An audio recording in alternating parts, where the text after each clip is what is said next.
today on the 25th of March, 68 years after the signature of the Treaty of Rome. So I think it is very important to remind as well the three established objectives what would later become the founding of the Common Agriculture Policy. So free markets, ensuring the availability of food at reasonable prices, and providing a fair living standards for farmers. And I believe that these objectives are as valid as they have been 68 years ago, because we see that the agriculture sector is under pressure for geopolitical reasons.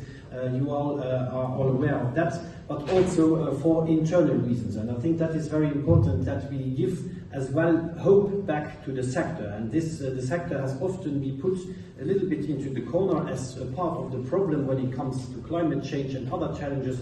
I see the farming sector as part of the solution, because farmers are the first victims of climate change when it comes to floods, when it comes to droughts, but they are as well our best line of defense. And I think there we have to take the farmers on board and change our policies as well, that they base themselves more on incentives and less on top-down obligations. And it is very important that we have a territorial approach, because agriculture from the north to the south, from the east to west, is not the same. The structures of the farms are different, the geographic and climatic conditions are very different, so we need to give flexibility to the member states to design as well appropriate policies. And this goes as well for big countries as Italy, where as well from one region to another there might be huge differences in structure, but as well in the different producing conditions. And that is why we presented as well, and I did this together with the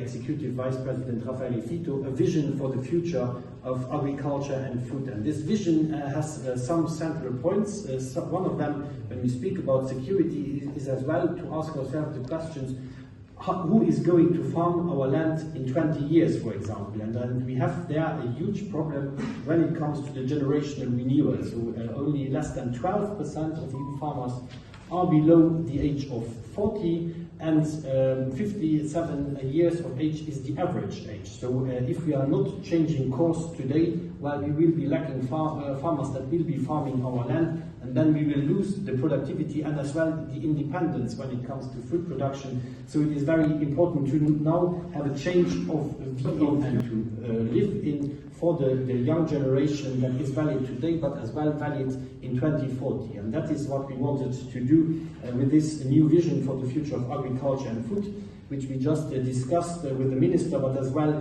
with all the stakeholders, the agriculture organizations and sectors, and it was well received. And it was well received because they all say the tone of Brussels has changed. And I think this is as well the new stand from the new Commission that has a different point of view, to put as well the agriculture and the farming sector back to the center, put as well terms and words like productivity, competitiveness back in the center of the discussion. And I think that is very important, because our farmers, all they want to do is produce and have a fair living out of this production, and they have not chosen the job to do administrative burden and fill in forms. And last year around this time, in many regions of Europe, the farmers took it to the streets. They protested against a lot of things. One of them was they wanted fairer prices for their goods.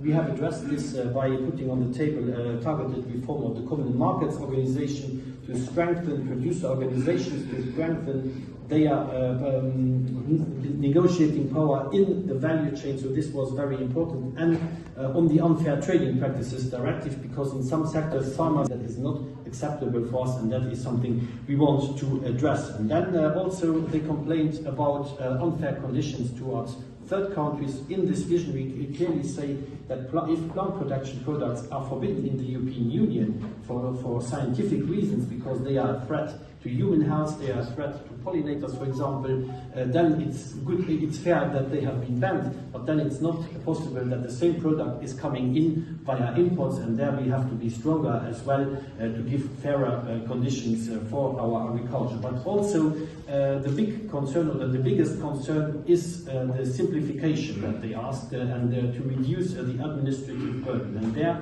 we will present now in the months of end of April to beginning of May a first simplification package on the common agriculture policy that will especially help small farmers to reduce already immediately administrative burden, and I think that is something that will be felt here in Italy, because we have a lot of small and family farms that will benefit from this simplification. Then of course we will have to look broader, because I travel to a lot of member states, and most of the concerns that I get when it comes to reporting requirements is not the agriculture policy, it's environmental policy, it's sanitary policy, where they have to report, where there are often very strict fines and strong fines if they don't comply with the exact dates, and that is something where we have to look into to make this happen, and there I will work with the other commissioners and to present a broader simplification package by the end of the year. Then of course we have some sectors that are under pressure.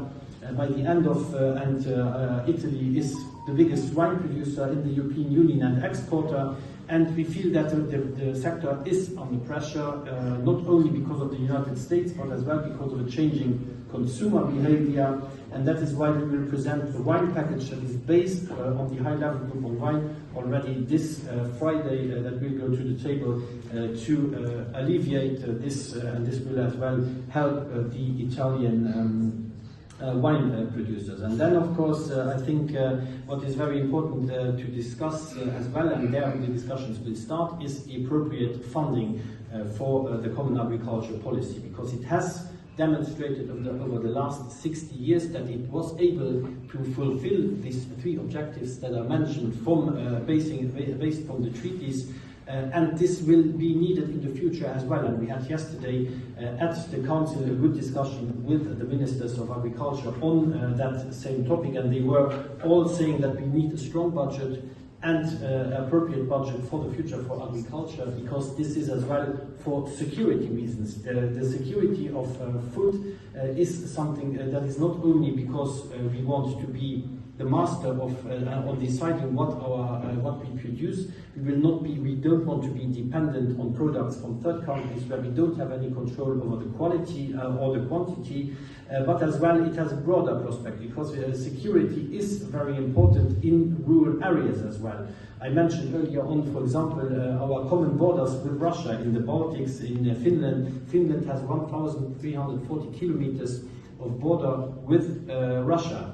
If there wasn't agriculture and forestry, what would be there? There would be no infrastructure, there would be no people, and that would be an easy entry point to the European Union. But as well in countries like Italy, when you have mountain regions or more remote regions, if no farming was there, if no economic activity, because farming is not only production of a tomato, for example, it is as well the machineries that are produced, it is as well the processes that are behind that. So this is very important to say.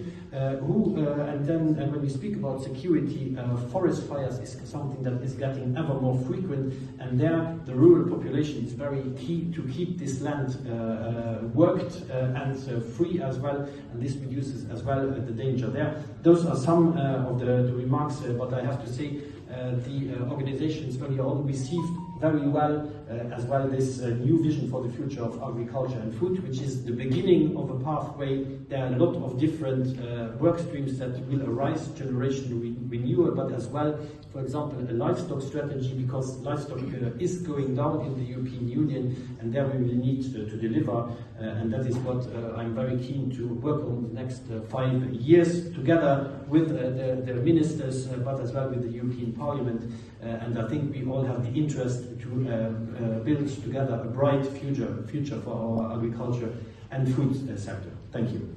Thank you.